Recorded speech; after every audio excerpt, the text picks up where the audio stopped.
O que você vê nessa imagem? Uma moça jovem ou uma senhora idosa? Fica ligado aqui no vídeo.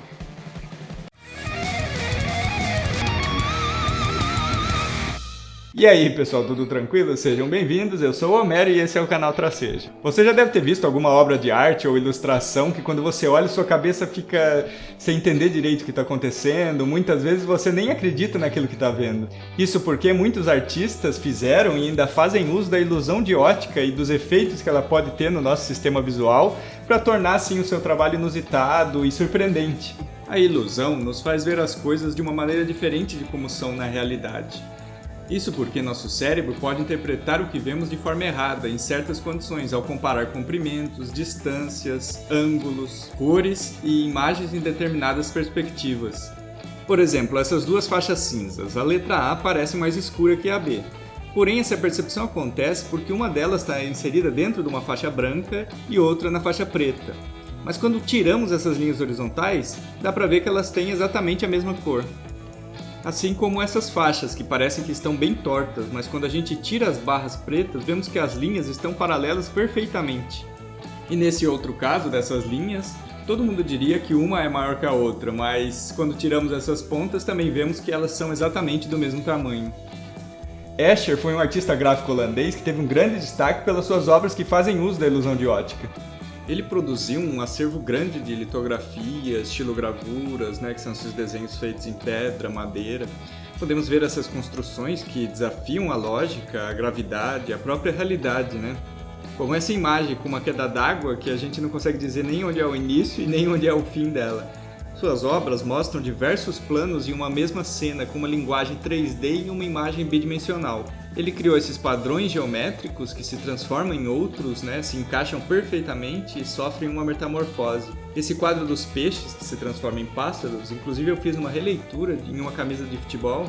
Quem quiser assistir é só clicar ali no canto. Escher se tornou popular nos dias de hoje e suas obras estão aí espalhadas por toda a internet. Você já deve ter visto alguma obra dele, mas nem sabia de quem era. E as exposições também, com seu trabalho, despertam grande interesse do público. Falando de internet, existem diversas imagens espalhadas por aí que se tornaram virais, que criam uma ilusão de ótica através das formas. Aqui podemos ver claramente nessa imagem um sapo na lagoa, mas quando viramos ele se transforma em um cavalo. Nessa outra, a gente consegue ver a imagem ali de um senhor militar, mas se olharmos direito dá para observar que são dois camponeses e um cachorro ali deitado no meio da rua.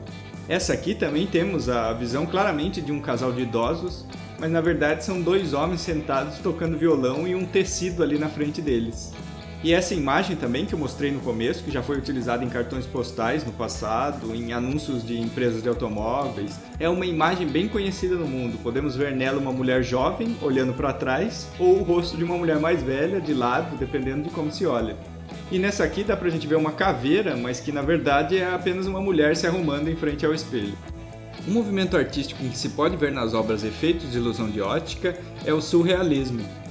O propósito das obras era trazer para a arte o irracional, o inconsciente, abordar uma linguagem dos sonhos, explorar o imaginário. E o movimento contou com figuras importantes no cenário das artes mundiais, como Salvador Dalí, René Magritte.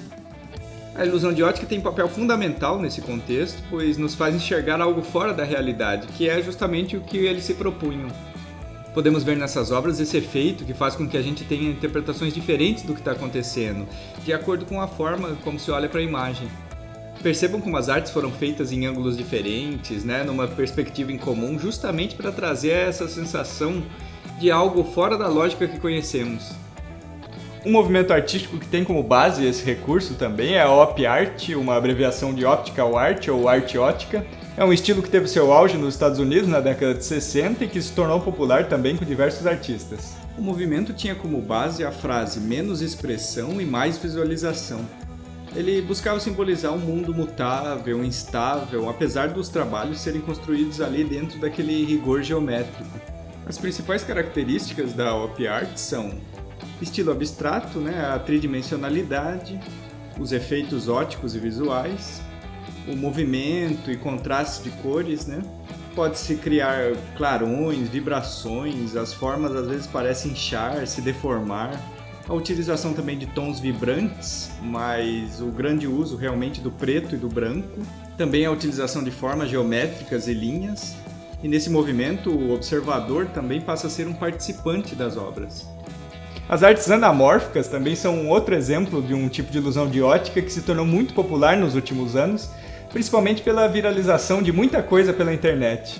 Você já deve ter visto esses desenhos incríveis que são feitos pelas ruas e que as pessoas podem interagir e fazer parte deles.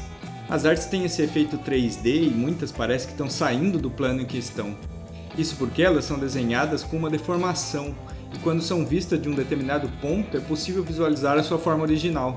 Nesse quadro Os Embaixadores, de Hans Holbein, de 1533, vemos um exemplo desse tipo de aplicação. É possível notar um objeto na parte inferior e de um determinado ponto de vista dá para ver que se trata de um crânio, o que mostra que eles já dominavam essa técnica naquela época.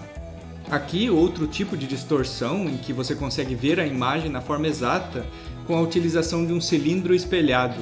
Esse recurso também tem uma aplicação prática no dia a dia, como por exemplo na sinalização no chão. Com o ângulo de visão de dentro do carro é possível ver esses desenhos na sua forma correta. Eu vou fazer uma versão 3D do logo da Liga dos Campeões, um desenho simples utilizando esse efeito anamórfico e vamos ver como é que ele vai ficar.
É isso aí, pessoal. Esse tema tem muito assunto para falar. Qualquer hora também eu trago outros tipos de aplicações para mostrar. Existem várias peças de design que se utilizam desses efeitos, então é um recurso bem interessante que pode ser bem explorado. E eu queria pedir para você que está assistindo para não esquecer de se inscrever no canal, deixe um joinha também se gostou do vídeo e toca no sininho para ver todas as novidades. E valeu, obrigadão, até mais!